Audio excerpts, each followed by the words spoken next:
next guest is Marvin Johnson, author of Nuggets of Wisdom for Life's Journey. This collection of stories with messages inspired by the Holy Spirit serves as both a daily devotional and an inspiring source of positivity. Marvin, lovely to have you here today. Fine, thank you. How are you? Fantastic. Good. What was the inspiration behind Nuggets of Wisdom, and how did it come about?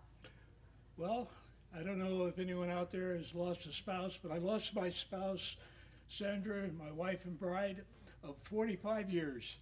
I lost her in 2014. Coming out of that bereavement, I received a special feeling inspirationally to speak beyond what I was viewing, and it had to do with being an appointed prayer warrior. And as a result of that, I went to writing messages. I wanted to stay connected to people that, in all frankness, had come to celebrate my wife's homegoing. And as a result of that, these messages actually picked up in speed to the point where many people said, Marvin, you know, you should put this in a book. I love that.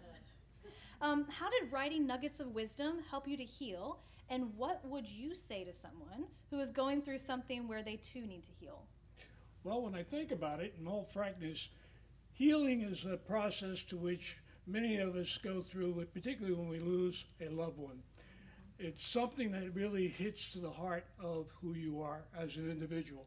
And the healing for me came because of the writing. My first book I wrote in 1964 and had it successfully published. And it's still available today. But I thought about it and I said to myself, when am I going to write my next book? Yeah, Well, it's been a while. It didn't take long for this to happen. And it happened in a beautiful way simply because it became a healing process for me. Now, as a prayer warrior, I'm reaching out to the world, and I am literally going out to believers and non-believers.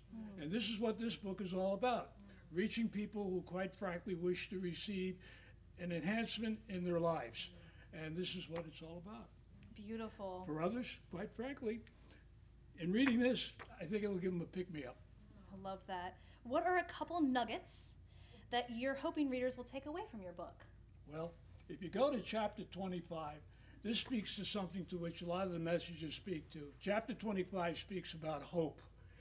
I think we all want to know how we can have hope. It was in 2010 when many of you, I'm sure you remember the miners that were trapped 2,300 feet below the ground in Chile. Well, what happened for 69 days? Can you imagine being 69 days, 2,300 feet below the surface of the earth under solid rock? Nothing manufactured at that time which could bring those people out. God stepped in a special way and had someone inspired to know how to build a drill that would be able to go through solid rock, 2,300 feet below the surface of the earth. 30 men who had thought about it. They even thought about certain things that you wouldn't even want to think about in terms of how you're going to survive in this little air pocket down there. And when they thought about hope, it came as an inspiration to them. But on the surface, it was already being fulfilled because God had stepped in a special way to allow a drill to go down and actually bring 30 men out successfully alive. It was beautiful.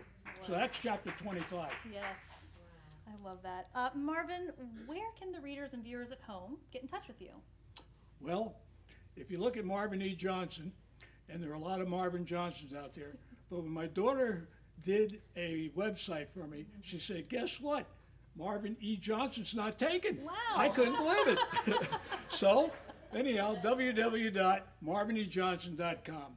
And I'm also available on social media through Facebook, where I have over 2,000 people that I am now responsible for as a prayer warrior, because many of those persons interact with me, and I do send out prayers uplifted for these individuals, and also on Instagram as well. Perfect. Well, congratulations on the book, Marvin. It was so nice to meet you. A pleasure meeting you. Thank you very much.